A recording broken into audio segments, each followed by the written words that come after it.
Ano? Uutang ka na naman? Hindi pa nga kaya nakapagbayad, dadagdagan mo pa. Ay hala, lumayas ka. Aga-aga pinapainit mong ulo ko. Aling Susi, kahit 1 kilong bigas lang po at 1 sardinas, may sakit po kasi si tatay ngayon. Hindi pa po siya kumakain eh. Wala akong pakialam kung may sakit man ang tatay mo. Sabihin mo sa kanya na magbayad mo na siya bago ko kayo pautangin ulit. Sige na ho, kahit kalahating kilong bigas na Wala lang. nga akong ipapautang sa'yo eh. Ang tigas talaga ng ulo mong bata ka. Aling Susi, bigyan mo na lang po siya ng 2 kilong bigas, 2 sardinas at 5 itlog. Ako na lang ho ang magbabayad. Hay nako Iha, huwag kang magpapadala sa pagpapaawa ng batang yan. Masasanay siya na may nagbibigay sa kanya. Mamaya, araw-arawin niyang paghingi sa'yo. Hindi po, Aling Susi. May sakit lang po talaga si tatay ngayon. Akin na ho yung bigas at sardinas, tsaka shampoo na lang po para sa akin. Ate, maraming salamat po. Walang anuman. Oh, itong 100 ha. Baka may bibilihin ka pa. Sa'yo na to. Mag-iingat ka sa pag-uwi ha. Maaga pa lamang ay nadidinig ng malakas na boses ni Aling Susi, ang landlady ng apartment at ang may-ari ng malaking sari-sari store sa Purok 6. Salubong pa ang kilay nito habang nakatingin kay Mimaya, sapagkat nakalibre ito ng bigas na ibinigay ni Wendy, ang bagong nangungupahan sa apartment. Kay Aling Susi din ipinagkatiwala ng pamangkin nitong si Gilbert ang pinapaupahang bahay sa lupain nito, di kalayuan sa apartment, sapagkat nagtatrabaho ito sa ibang bansa. Maunawain at mabait si Gilbert, kaya't mura lamang ang singil niya sa mga nangungupahang residente. Bagamat salungat ng ugali nito ang tiyahin. Halos kalahati ng presyong idinagdag ni Aling Susi sa renta, at yun ay napupunta sa sarili nitong bulsa. Dahilan na naging pasanin yun sa mga nangungupahan. Pagdating ni Mimay sa kanilang bahay, ay agad niyang sinaing ang bigas. Bumili din siya ng gamot para sa kanyang ama.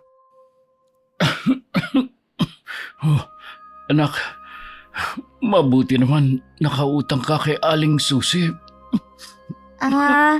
Hindi niya po ako pinautang, Tay. Ha? Pinagalitan pa nga niya po ako eh. Ang sabi niya, magbayad daw po muna tayo ng utang natin. Ay, bakit may dala kang bigas? Saan galing yan? Binili po ito ni Ate Wendy para sa atin. Ha? May sardinas at itlog pa nga ho rito, oh. Tsaka binigyan niya po ako ng pera. May mabubuting tao pa rin talaga. Ay sige, lutuin mo na yan ha, para makakain na tayo. Opo, Tatay. Anak, may kumakatok. Pagbuksan mo nga. Opo, Tay. Aling Susi, Nasaan ang tatay mo? Baka naman nagsasakit-sakitan lang yan para hindi makapagbayad. 2 buwan na kayong hindi nakakapagbayad ng renta nyo sa bahay Pasensya na ho, Aling Susi. 3 araw na kasi ako hindi nakakapasok ng trabaho. Dahil masama pakiramdam ko eh. Babayaran din kita kapag nakabalik na ako sa trabaho. Aba, dapat lang Pakito. Dahil patong-patong na yung utang mo sa akin. Tsaka yung utang mo pa sa tindahan ko. Mahaba-haba na rin ang listahan mo. 2 linggong ibibigay kong palugit sa'yo ha. Sa oras na hindi ka pa makapagbayad, ay nako, magbalot-balot na kayo ng mga gamit at lumayas na kayo dito. Naku. Maliwanag ba? Sige ho. Diyan na nga kayo. Puro kayo sakit ng ulo. Tay, kumain po muna kayo. Gusto niyo po ba sabuan ko kayo? Ako na anak. Kaya ko naman eh. Tay? Magkano po ba ang utang natin kay Aling Susi? Meron po akong ipon sa alkansya ko. Kasya na po kaya yun? Itago mo na yan, anak. Kapag nakabalik na ako sa trabaho, makakabayad rin ako sa kanya. Biglaan din kasi ang pagtaas ng upa eh. Halos kalahati ang idinagdag. Si Pakito na ang tumayong ina't ama sa kanyang anak, buhat na maghiwalay sila ng kinakasama niyang si Maya. Matapos silang iwanan nito, ay hindi na tumuling bumalik pa. Tay, Hmm. huwag niyo pong pilitin na magtrabaho. Kung masama po talagang pakiramdam niyo, baka mas lumala pa pong sakit niyo eh. Mabuti na pakiramdam ko, anak. Tsaka nakainom na naman ako ng gamot eh. Bukas makakapasok na ako ng trabaho. Siya nga po pala, Tay. Hmm? Sasama po ako kay Gio mamaya. Mangangalakal po kami. Naku anak, dito ka na lang sa bahay. Mamaya kung ano pa mangyari sa'yo. Mag-iingat naman po kami. Sayang naman po yung makukuha namin kalakal sa plaza. Tsaka magbebenta din po kami ng balot mamayang hapon. Sasama ho kami sa nanay niya. Sige, basta sa plaza lang kayo ha. Huwag ka nang pumunta sa kung saan. Opo, tatay. 10 taong gulang pa lamang si Mimaya, ngunit gano'n na ang kagustuhan niyang makatulong sa ama. Kaya't natuto siyang magtrabaho sa mura niyang edad. Habang naglalakad sa daan bitbit ang sako, nakakasalubong nila si Wendy. Hindi alintanan ni Mima at ng kaibigan niyang si Gio ang nakakapasong sikat ng araw. Kahit tanghaling tapat na'y nagkakalkal pa rin sila ng basura. Nang mapuno ang dala nilang sako, ay agad nila yung dinala sa junk shop. Umuwi silang nakangiti dalang perang pinagbentahan ng mga kalakal. Malayo pa lamang ay nadidinig na nilang malakas na boses ni Aling Susi, sapagkat nakikipagtalo na naman ito kay Mang Purong. Malinaw pa sa sikat ng araw na hindi ka pa nakapagbabayad ng upa. Oh, etong listahan ko. Tsaka itong utang mo sa tindahan ko. 5 buwan na rin hindi nababayaran. Hoy! Nabayaran ko na sa iyo upa nung katapusan ng buwan. Pati yung utang ko sa tindahan mo, nabayaran ko na rin. Bakit sinisingil mo pa ako ngayon? Wala akong naaalala na may natanggap akong pera galing sa'yo. Kaya wag mo nga akong gagawing sinungaling ha. Oy hala, magbayad ka na. Dahil 3 buwan ka nang delayed. Sigurado ako inabot ko sa iyo yung pera. Tuwan-tuwa ka pa nga nung ilagay mo sa pitaka mo eh. Ha? Tapos ngayon nakalimutan mo na. Ito nga ang listahan ko ng mga utang ninyo. Sa tuwing magbabayad kayo, nililista ko rito.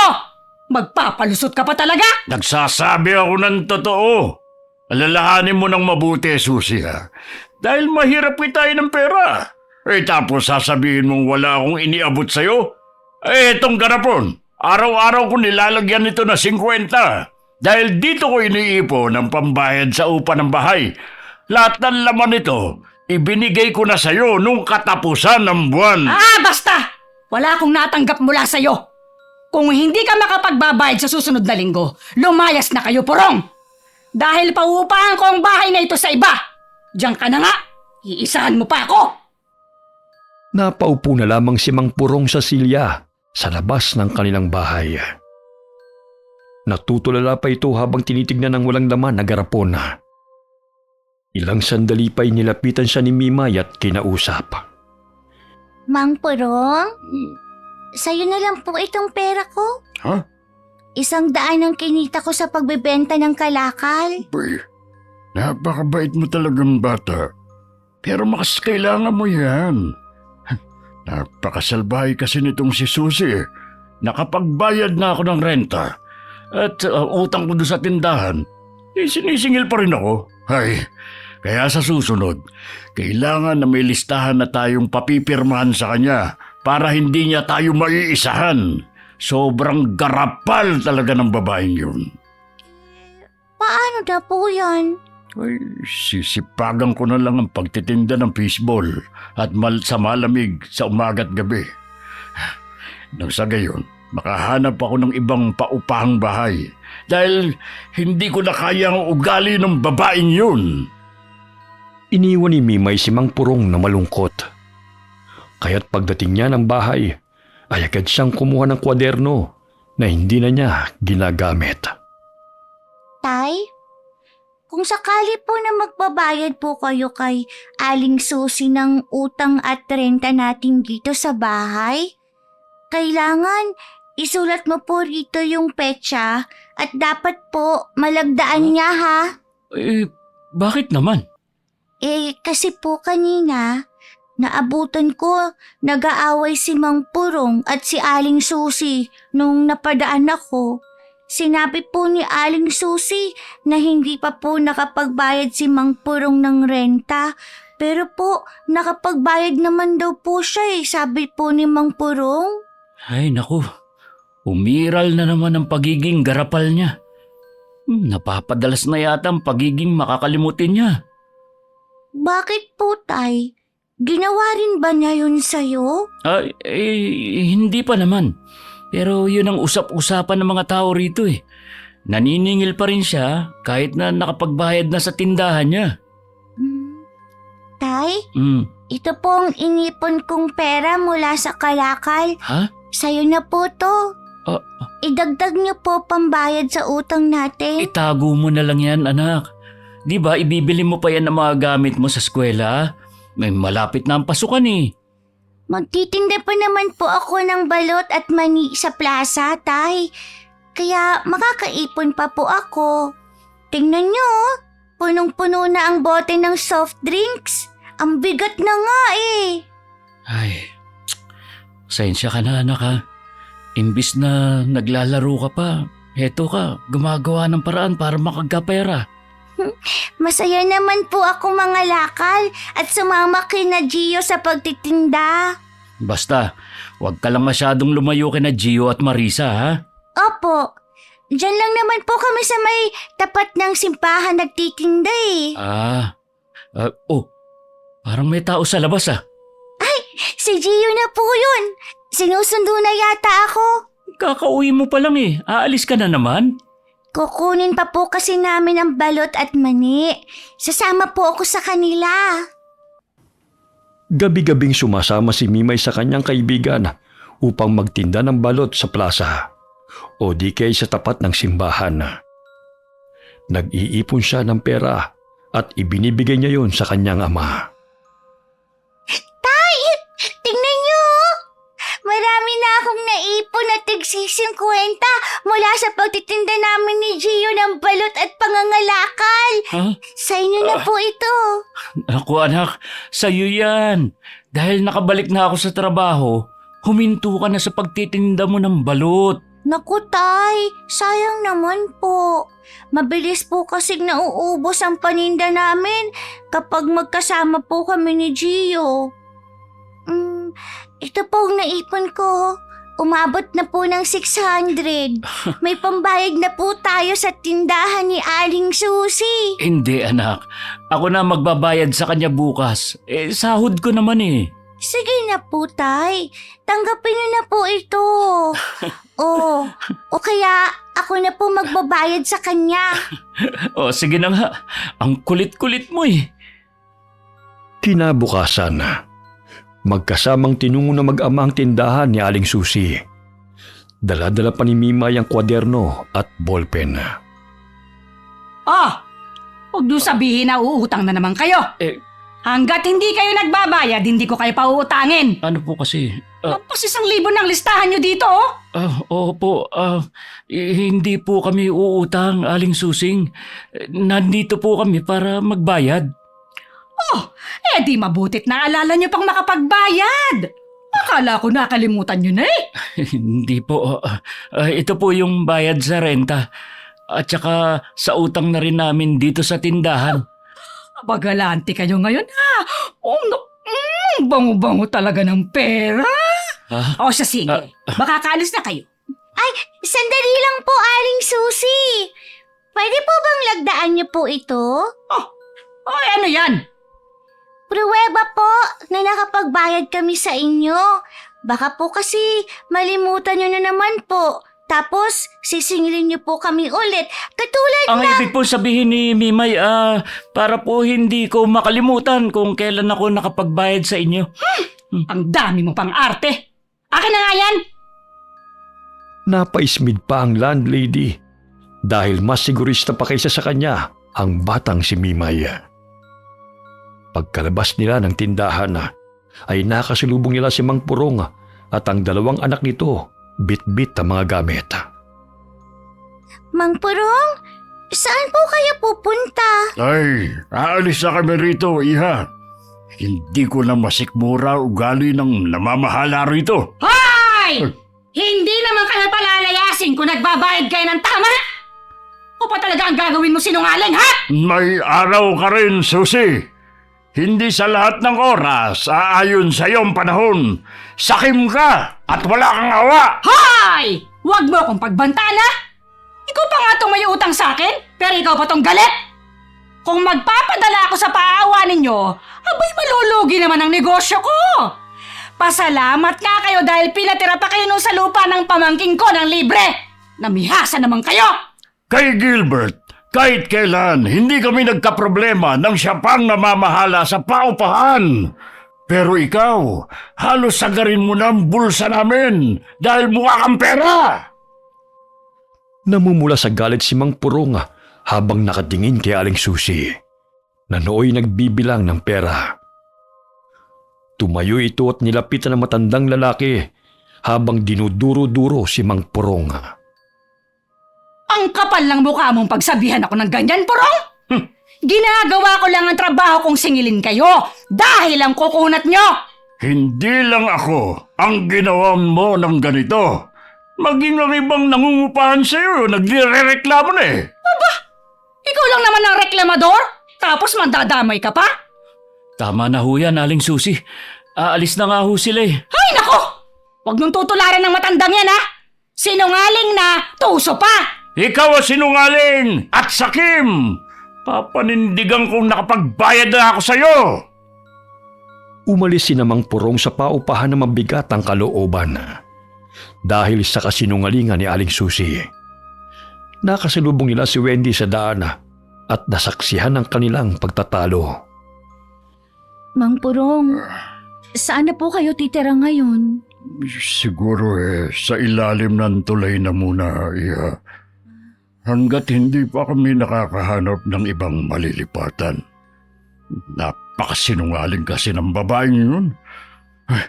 Sige, mauna na kami. Mag-iingat po kayo, ha?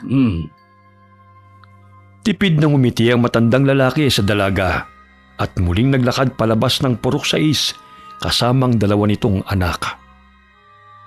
Bago tumungo si Wendy sa inuupahan niyang silid, ay dumaan muna sa tindahan ni Aling Susi. Nang iniabot nito ang binili niyang chichirya, ay nahawakan niya ang kamay ng ginang at nagtama ang kanilang paningin. Huwag kang mag-alala, Ining. Hindi naman ako nagpapaalis ng mga nangungupahan dito kung sumusunod sa rules ko. Siya pa kasi itong matapang eh. Hindi po ba kayo naaawa sa kanila? Baka kung ano pang mangyari sa kanila sa kalsada. Ay, sa panahon ngayon hindi na uso ang awa. Lalo na sa negosyanteng katulad ko. Ako ang mamumulubi kung maaawa na lang ako lagi sa mga katulad nila. Tsaka may uupa na rin sa bahay na pinanggalingan nila.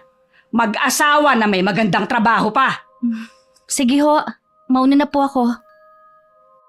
Muling napasulyap si Wendy sa ginang bago siya umalis. Paulit-ulit na sumasagi sa kanyang isipan si Mang Purong na nooy di magkamayaw sa pagbitbit ng mga gamit habang umaalis sa paupahang bahay. Dati na siyang may nadidinig na usap-usapan tungkol sa hindi magandang pagtrato ni Aling Susi sa kanyang mga tenant, lalo na sa mga naghihikahos sa buhay. Pagdating niya sa silid, umupo siya sa silya sa tapat ng mesa. Kumuha siya ng kapirasong papela at isinulat doon ang pangalan ni Aling Susi.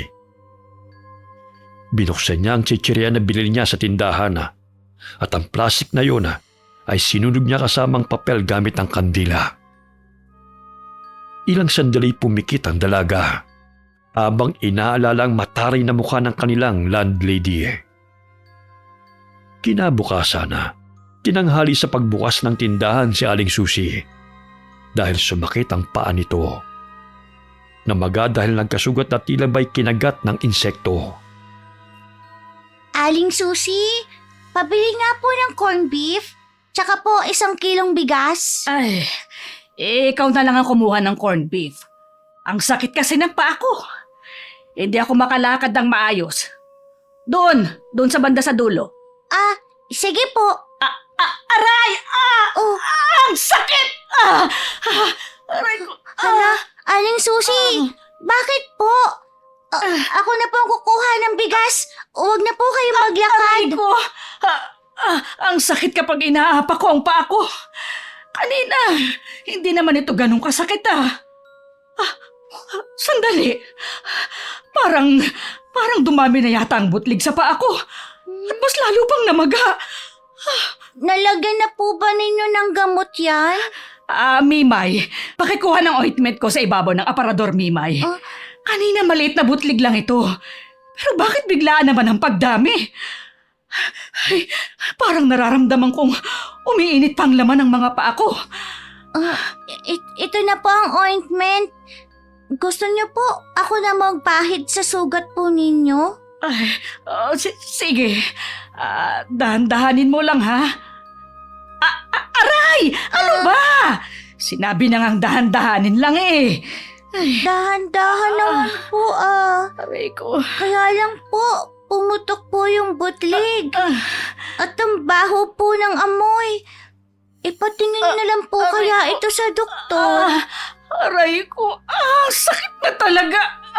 Ay, tumawag ka na nga ng tricycle. Magpapahatid na lang ako sa klinika para magpa-check up ako. Aray! Ang sakit ng paa ko.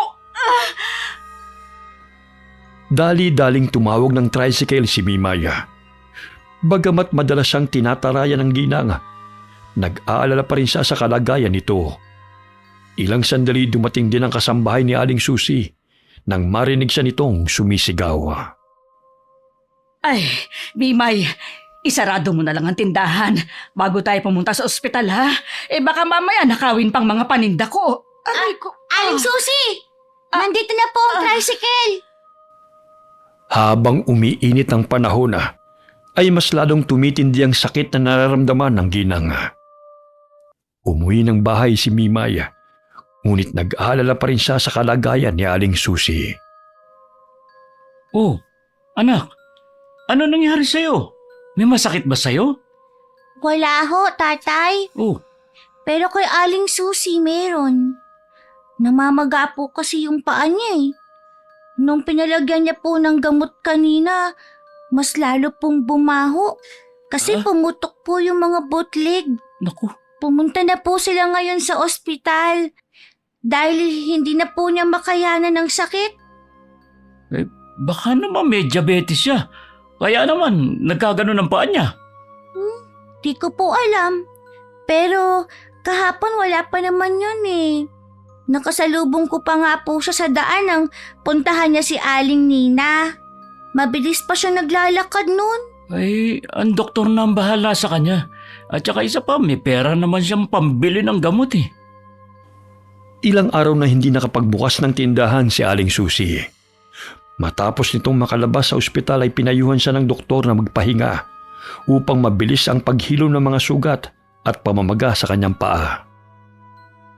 Ngunit nang bumuti ang pakiramdam niya, muli na namang bumalik ang katarayan niya. Binabantaan niyang papalayasin ang mga nangungupahan kahit na nakikiusap ang mga ito at humihingi ng palugit. Aling Susi, madedelay na naman ho ako ngayong buwan. Kasi natigil ho ako sa trabaho. Pero huwag kayong mag-alala, magtitinda po ako ng balot. Makakabayad din ako sa inyo. Ay, nako! Ah, Puro na lang kayo rason sa tuwing sisingilin. Nakikita niyo naman ang sitwasyon ko, hindi ba? Kailangan ko rin ng pera dahil nagpapagamot ako. Baka naman gusto niyong magaya kay Porong. Hoy! Hindi kami nagpatayo ng paupahan upang patirahin kayo ng libre. Ilang linggo ng palugit ang binigay ko sa iyo Kasi nagka-problema lang sa trabaho pero magbabayad naman ho ako. 2 linggo. Kung hindi ka pa makapagbabayad, mas mabuting mag-alsa balutan na kayong mag-ama. Doon kayo sa kalsada o sa ilalim ng tulay tumira. Para wala kayong poproblemahin sa renta. Hoy! Makaalis na nga rito! Ay, ano. Tay, paano na po yan? Wala na po tayong matitirahan? Di bale anak, magtitinda na lang ako sa terminal ng tubig at pagkain. Tapos sa gabi, balot naman ang ititinda natin. May konting pera pa naman ako rito para gawing puhunan. At saka, maghahanap na rin ako ng ibang malilipatang bahay. Hindi ko na nga kayang bayaran ng dating rente.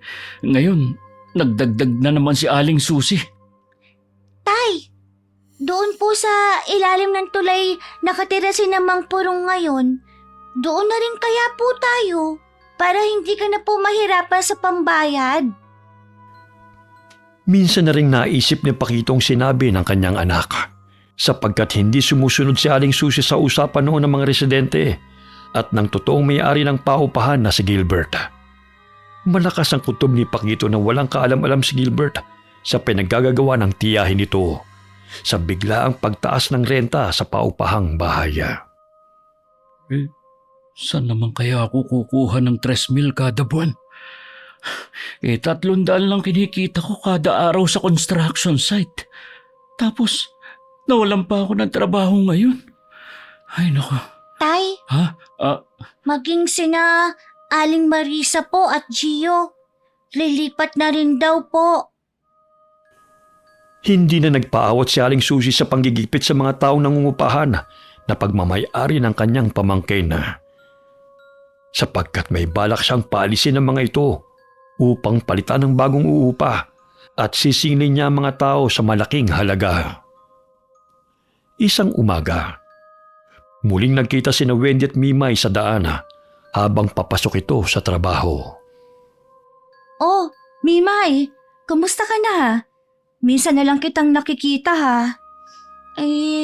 Kasi po, sumasama po ako kay tatay tuwing umaga sa pagtitinda po sa terminal. Sa gabi naman po, nagtitinda kami ng balot. Ate, baka po hindi na tayo magkikita palagi. Ha? Bakit naman? Kasi baka po aalis na rin kami ni tatay sa bahay. Hindi na kasi niya kayang bayaran yung renta eh. Sobra na po kasing maningil si Aling Susi. Napakagahaman po niya. Hindi na po siya naawa sa amin. Saan naman kayo lilipat? Hindi ko pa po alam kay tatay. Maging ang mga dating nangungupahan, nagsisialisan na nga rin eh. Sige, basta sabihan mo na lang ako kung saan kayo lilipat, ha? Para naman mabisita ko kayo. Malungkot na napangiti si Mimay sa dalaga bago ito sumakay ng tricycle. Samantala, sa tuwing may nakakaalitan si Aling Susi, ay namamaga ang paa nito. Hanggang sa pumutok ang mga butlig at nilalabasan ng masangsang na amoy. Maging ang kanyang mga braso ay tinubuan ng malalaking sugat na hindi na makayanang pagalangin ng mga gamot na inireseta ng doktora. Naisipan din ito na magpatawag ng albularyo. Napag-alaman nito na may taong nagpakulam sa kanya. Naniningkit ang kanyang mga mata nang sumagi sa kanyang isipan si Mang Purong. Dahil ito lamang ang alam niyang may matinding galit sa kanya. Kahit hindi man nakakalakad ng maayos si Aling Susi, nagpasama siya sa kanyang katulong upang puntahan si Mang Purong kung saan ito madalas na nagtitinda. Sakay pa siya ng wheelchair. Hoy, Purong! Ang kapal ng mukha mong ipakulam ako, no? Gusto mo ba talaga akong patayin, ha? Hoy! Hindi ako nagpakulam sa'yo. Kung ano man ang nangyayari sa'yo ngayon, siguro bumabalik na sa'yo ang kasama mo. Sinungaling ka! Sinabi ng albularyo na may taong nagpakulam sa akin kung bakit ako nagkakaganito! Ikaw lang ang may matinding galit sa akin, Purong! Wag na wag mo kong paratangan ng hindi ko ginawa. Wala ka na sa teritoryo mo para magtapang-tapangan ka at pagbintangan ako ng kung ano-ano. Kung nagkasakit ka man ngayon ng ganyan, siguro lumalabas lang sa katawan mo ang laman ng puso mo dahil isa kang sakim at masama ang budhi mo. Umalis ka na nga rito bago pa maubos ang pasensya ko sa'yo. Ay! Pagbabayaran mong ginawa mong to sa akin, Purong! Hindi lang ako may galit sa'yo. Baka nakakalimutan mo, marami kang taong niloko. Sa oras na umuwi rito si Gilbert, malalaman niya ang mga pinaggagawa mo. Aba! At tinatakot mo ba ako, ha? Ako ang tiyahin niya! Kaya sa akin siya maniniwala! Hindi sa mga hampas lupang katulad niyo! Ay, lumayas ka na nga! Nakakaistorbo ka rito sa palengke! Habang tumatagal ay palala ng palala ang kalagayan ni Aling Susi. Dahil imbis na maging mabait ito sa mga tao, sa kabila ng kanyang sitwasyon ay mas naging mainitin ang kanyang ulo. Kahit humingi na siya ng tulong sa albularyo, ay hindi pa rin bumubuti ang kondisyon niya.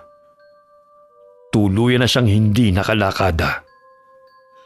Nabalitaan ng kanyang pamangkin na si Gilbert ang nangyari sa kanya. Kaya't nagbakasyon siya sa Pilipinas.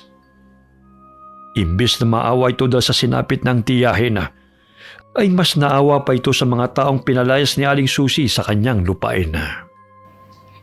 Tay, Hmm. para pong may tao sa labas. Ha? Siguro po tauhan na yun ni Aling Susi na magpapalaya sa atin. Naku, ako na lalabas. Kakausapin ko sila. Iligpit mo na lang yung mga gamit natin, ha? Pakito, magandang hapon sa'yo.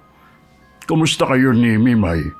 Ay, kay tagal din nating hindi nagkita. Mang Purong, babalik na po ba kayo rito? Baka sa susunod na araw na. Oh, bakit parang abala yata kayo ngayon? Nagliligpit na rin kami ng mga gamit eh. Bukas kasi aalis na kami rito ni Mimay. Hindi ko na kayang bayaran yung renta eh. Lalo na tumaas na naman yun. Sapat na nga lang yung kinikita ko sa pagkain namin ni Mimay eh. Nandito na ngayon si Gilbert. Umuwi siya dahil nalaman niya ang tungkol sa pinaggagawa rito ni Susie. Hindi ko alam kung sino nakapagsumbong. Pero kung sino man siya, magpasalamat tayo sa kanya dahil ibabalik na ni Gilbert sa murang halaga ang upa rito. Talaga ho? Naku, salamat naman kung ganun. Eh, nasa na nga ho si Sir Gilbert? Pinuntahan pa ang garapal niyang tiyahin. Kanina, nagulat na lang ako nang lapitan niya at kausapin. Habang nag-uusap sila, napansin ni Pakito si Wendy na nakatanaw sa kanila. Napangiti pa ito sa kanya nang magtama ang kanilang paningin bago ito lumakad palayo. Ay, maiba nga ako, iyo. Nabalitaan mo na ba nangyari kay Susie? Oo, hindi na raw siya nakakalakad dahil namamaga ang paa niya. Ako pa nga ang pinagkamalan niyang kumulam sa kanya eh. Ay, naku. Kahit gusto ko siyang tirisin, hindi ko magagawa ang ipakulam ang taong kagalit ko. Pero naniniwala ako kung ano ang pinunla mo'y babalik din sa iyo. Kaya siya nagkasakit dahil sinisingil na siya ng karma. Ilang araw na rin sarado ang tindahan niya eh. Mabuti nga yun, hindi na ako mahihiya na sa iba bumili. Patakaran pa naman niya na dapat sa tindahan niya bibili ang mga nangungupahan sa kanya. Kung uutang naman, dinodoble niya yung presyo. Kaya magugulat ka na lang sa laki ng babayaran. Ginawa rin ba niya yun sa'yo? Ay, ilang beses na po. Hindi na lang ako umiimik eh. Dahil nauunahan ako ng pagtatalak niya sa tuwing magre-reklamo ako. Samantala, umiiyak si Aling Susi habang humihingi ng tawad sa kanyang pamangkin. Sapagkat ginamit pa nito ang pangalan ni Gilbert na ito raw mismo ang nag-utos sa kanya na dagdagan ng renta sa paupahang bahay. Ay, Gilbert, iho, patawarin mo ko. Nagawa ko lang naman yun dahil sa taas ng mga bilihin, tsaka nagpapagamot pa ako. Tsaka, napakamura naman kasing singil mo sa mga taong yun, kumpara sa ibang paupahan. Pagdadahilan pa ni Aling Susi, pinatawad siya ng pamangkin, ngunit binawi sa kanya ang pamamahala sa paupahan. Dahil sa ginawa ni Aling Susi sa mga tao, ay hindi na muna sila pinagbayad ni Gilbert ng renta ng 5 buwan. Kaya't gano'n na lamang ang saya ng mga ito. Sa di kalayuan ay nakatanaw lamang si Wendy sa mga taong masayang nag-uusap. Habang sila ay natutuwa, ikaw naman ay patuloy na maghihirap, Aling Susi. Dahil kagaya ng sinabi mo, hindi na uso ang awa. Kaya't ipaparanas ko yun sa'yo. Araw-araw na naghihirap si Aling Susi sa iniinda niyang sakit na hindi gumagaling. Kahit anong pahid niya ng langis na ibinigay sa kanya ng albularyo, ay hindi pa rin yun umeepekto. Hanggang sa matagpuan na lamang siya ng katulong na wala ng buhay sa kanyang silid. Lingid sa kalaman ng nakakarami, si Wendy ay nagsumbong kay Gilbert tungkol sa hindi makatarungang ginagawa ni Aling Susi sa mga tao nang padalhan niya ito ng mensahe. Maging ang sanhi ng paghihirap ng garapal na landlady ay walang nakakaalam, kundi tanging si Wendy lamang na isang apo ng mangkukulam. Wakas. Okay, sana po nagustuhan niyo ang kwento namin ngayon. Shout out po tayo. Belated happy birthday kay Stacy Landicho at belated happy birthday kay Brian Landicho. Hi kay Mel D from Malaysia. Shout out kay Nahabi, Raquel at Baby galing kay Ate Maria Oros from Sydney, Australia. Hi kay Nobiski. Shout out sa Sobremonte family, Maglalang family at belated happy birthday kay Aljes Maglalang. Greetings coming from Jessica Sobremonte. Hi kay Rosette Ersando. Hi kay Marilu Versosa from Starfish. Shout out kina Julie and Christine from San Isidro, Cabuyao, Laguna. Hi kay Gina Andraque Peñas. Hi kay Victoria Escote from Riyadh, Saudi Arabia. Hi kay Maria Grace Grefaldia from Los Baños, Laguna. Kamusta po kayong lahat dyan ng mga taga Los Baños? Hi kay Rez Generoso. Hi kay Miss Maura. Hi kay Jenny. Shout out kay Ariel Macabenta from New Zealand. Kamusta kayong lahat dyan mga kababayan? Lalong-lalo na po sa kapatid kong si Beda Padilla at kay Raymond Padilla na nasa Auckland, New Zealand. Alright, kung nagustuhan niyo po ang kwento namin ngayon, sana po huwag niyong kalimutan na mag-like, mag-comment, at mag-subscribe na rin po. Huwag niyo rin po sanang kalimutan na mag-subscribe sa bagong channel ni Miss Gwen, ang Gwen Stories. Malaking tulong po ang suporta niyo para magpatuloy po ang aming mga channels. Muli po, marami pong salamat sa inyong lahat and God bless all of you.